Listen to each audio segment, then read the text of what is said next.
Did you see there for a moment he almost didn't let go of that gavel? I've been kidding him all week long or longer that I know he doesn't want to give up the job because he has loved doing it so much, and I certainly appreciate Randy and getting to know him over this last year. Good afternoon, and chances are, if you are in this room and you are either an elected official, you have served as an elected official, or you support one close to someone. And chances are that as you have probably felt like the words in the song that goes like this, it's the first stanza in the We Are the Champion song, and it is why I picked it out. It goes like this: I've paid my dues time after time. I've done my sentence, but committed no crime, hopefully. And bad mistakes, I have made a few. I've had my share of sand kicked in my face, but I have come through. I mean to go on and on and on because we are the champions. And I want to share with you two quick stories about being a public servant. One is a man out of one of my favorite compilations of books whose name was Joshua. Joshua had followed this man that was named Moses, who led thousands out of slavery, and he watched him part the Red Sea. He witnessed him meet and talk with God regularly, and he observed him as he served as a lawmaker, a judge, and a peacemaker with dealing with a grumbling and complaining community for 40 years, if that doesn't resonate with any of y'all. Doesn't that sound like familiar? After all of that, Moses then took to the edge of the promised land, and he turned to Joshua and he said, "Now it's your turn to lead." Joshua knew that he was what was ahead of him, for he, as a leader of this community, he had seen what Moses had done. He saw what the daily challenges were when leading a community, and he probably felt like he had paid his dues and done his time, or that he had made some mistakes.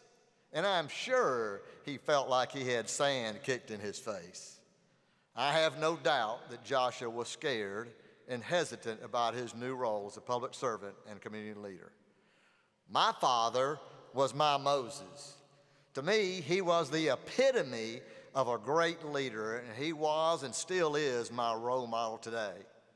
Alfred Saliba was elected as mayor of Dothan in 1989 and served for 8 years. As a matter of fact, as I go into the office every morning, I can look to my left and I can see his portrait. Sometimes I see his eyes looking at me and saying, "Hey son, tighten up and do a better job." Sometimes I actually see him saying, "Good job." After he had served a couple of years, he had determined that the city was going to have to increase its sales tax from 7% to 8% in order to continue to be in good financial shape. Of course, as you would know and expect, it was not a popular decision, but it was one that was absolutely necessary. And the problem is, and you know it, you can't hide in a small town. Then comes the proverbial kick of the sand in your face. Shortly after this decision, a petition was passed around to have him recalled. I will never forget the petition list being published in our newspaper, the Dothan Eagle, with the very names of people that he knew and that we knew. It was a very difficult time for him and our family, and over the next year or so, it was evident that he had been the right decision for our community. And he finished his 2 terms and was a very well thought out public servant. Now, I'm sure that each and every one of you have had a Joshua or an Alfred Saliba story of your own. And if you haven't, you will if you serve long enough. Do you remember what God said to Joshua before crossing over the Jordan River? He said, "Be strong and courageous. Be very strong and courageous, for you are not alone." I hope that being a part of the Alabama League of Municipalities gives you that strength and courage to face whatever comes our way. And certainly you should never, ever feel alone. This is one of the main reasons why I am a part of the League of Municipalities and am proud to serve you. Greg Cochran and the entire staff that you saw up here today.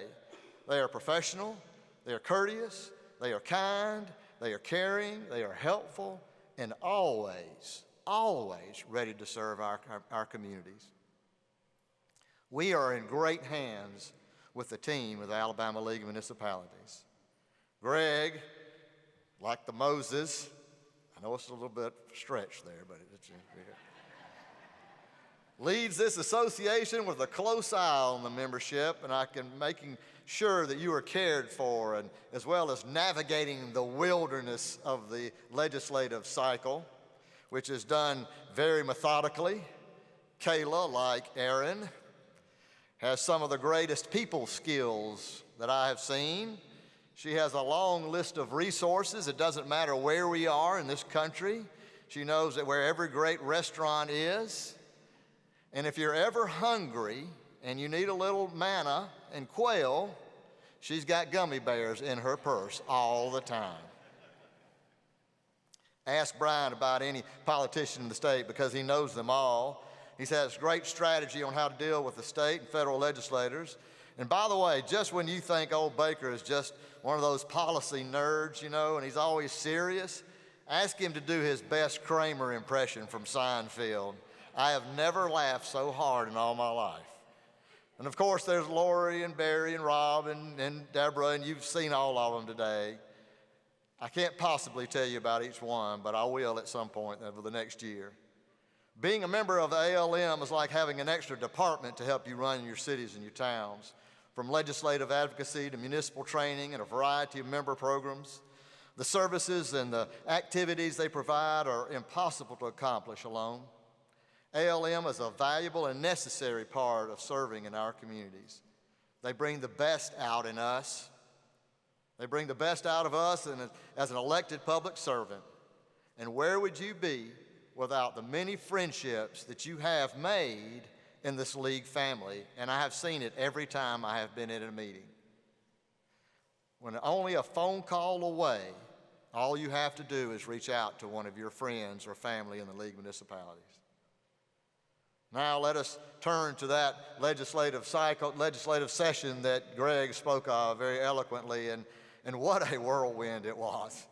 It was filled with hundreds of bills covering a myriad of topics from gambling and lottery and SSUT and ad valorem tax caps and school choice, child care, workforce availability, affording housing issues, and the list goes on. It can often get a bit chaotic trying to stay up to date with all of that. And on top of the daily municipal challenges of infrastructure that you have, water, sewer, roads, and the task of searching for the funding needed to maintain them.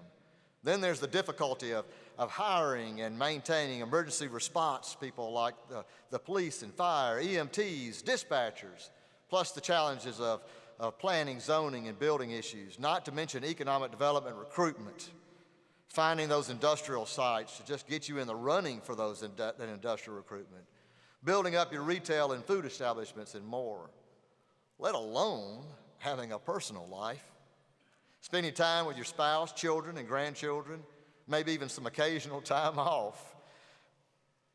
My fellow municipal leaders, be strong and courageous, for you are not alone. ALM is here for you, and I am committed to work alongside of you. But out of all of those challenges, the greatest concern I have today is the erosion of and attack on the ability of municipalities to raise and protect our revenues. Moving in one direction and harnessing the resources of all of our communities, members of the League of Municipalities can set the example in our state on how to collaborate, communicate, and bring win-win efforts and solutions to the table for everybody. We are the champions. You are the champions for our entire state. 1 year ago, I stood up here as vice president, and I jokingly mentioned the crazy resemblance of our incoming president, Mayor Randy Garrison, to good old St. Nick. But what I learned throughout this year is that it is not his physical characteristics, but it is his character and personality that most reflects good old Santa. I have found Randy to not only to be jolly all the time, but thoughtful, caring, considerate, giving, encouraging, and a true public servant.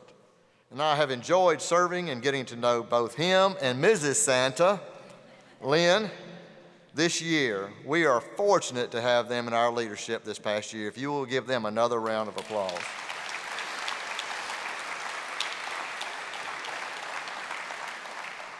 And I'm winding it up because I know I'm standing between you and getting out of here. I want to say how honored I am to serve you as the next president of the Alabama League of Municipalities. And I want to thank you for trusting in me to represent you. And I promise to work hard for all of us this next year. I would like to also thank my Dothan City Commission, our city staff, and the people of Dothan for their support and allowing me to continue to serve and to spend time with the Alabama League of Municipalities and giving back to all of our cities throughout the city. I'm also appreciative to my construction and real estate company at home that keeps things running smoothly, and I don't have to worry about that as well. I'm especially grateful to my family. I am a blessed man with 2 adult families, a 38, 36-year-old, 5 grandchildren, and our youngest son, Eli, who is in his 2nd year at Alabama. And Newton Cromer, I have not forgot to say anything about my wife. He was dogging me about before I came in here to make sure I said something about her. I've got one word written down, and that's Angie. Now, I usually get really emotional, and I'm a big softy, but I'm going to do this first time without doing it, without getting just breaking down in front of you. What I will say about my wife is that I am a better man, I am a better person, I am a better father, I am a better brother, I am a better mayor, and I will be a better president because of her.